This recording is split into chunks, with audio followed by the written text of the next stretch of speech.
লালমনিরহাটের পাটগ্রাম উপজেলার বাউড়া সীমান্ত দিয়ে আরও ৭ জনকে পুশিন করেছে ভারতীয় সীমান্তরক্ষী বাহিনী। পরে স্থানীয়রা তাদের আটক করে বিজিবির হাতে সোপর্দ করেছেন।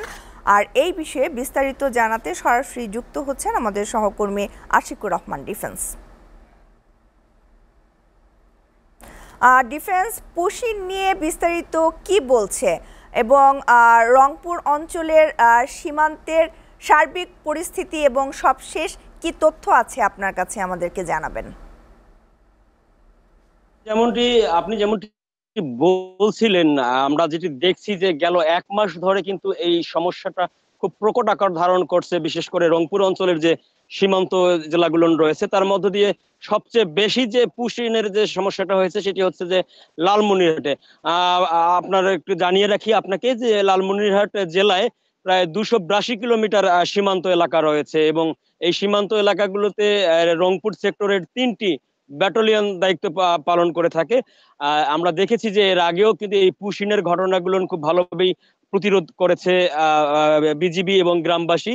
আমরা সেই ধারাবাহিকতা দেখেছি যে গতকাল অর্থাৎ যে পুশিনের ঘটনাটি ঘটেছে লালমনিরহাট জেলার যে লালমনিরহাট জেলার যে পাটগ্রাম ইউনিয়নের পাটগ্রাম উপজেলার বাউড়া ইউনিয়নের হোসনাবাদ সীমান্ত, যে সেই সীমান্ত দিয়ে সর্বশেষ 7 জনকে পুশিন করেছে বিএসএফ। পরবর্তীতে এলাকাবাসীর নজরে আসলে এলাকাবাসী তাদেরকে আটক করেন এবং আটক করার পর বিজিবির কাছে সোপর্দ করেন। পরবর্তীতে তাদের জিজ্ঞাসাবাদ করলে জানা যায় যে তারা কিন্তু 20 বছরেরও বেশি সময় ধরে ভারতে তারা বসবাস করছেন এবং ভারতের আধার কার্ড সুবিধাও তারা পেয়েছেন এবং অনেক ভারতের সকল নাগরিক সুবিধা পাওয়ার পরেও তাদেরকে কিন্তু অনেকটা জোরজবস্তি করে কিন্তু বাংলাদেশে পাঠানো হয়েছে বলে তারা যেমনটি জানিয়েছেন।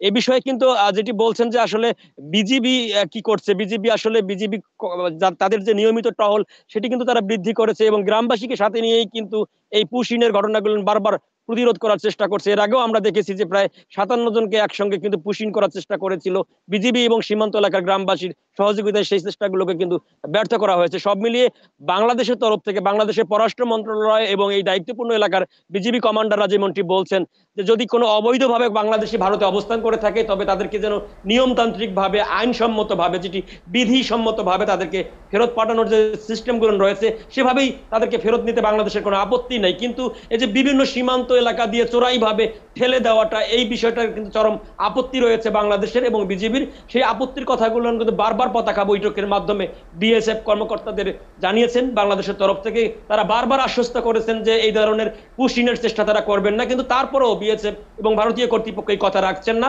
তারা একটু সুযোগ পেলেই কিন্তু বিভিন্ন সীমান্ত পথগুলো ব্যবহার করে তারা এই অবৈধভাবে বাংলাদেশে ঠেলে দিচ্ছেন ভারতীয় নাগরিকদের। এই ছিল পুশিনের সর্বশেষ অবস্থা লালমনিরহাট থেকে। ডিফেন্স, আপনাকে ধন্যবাদ।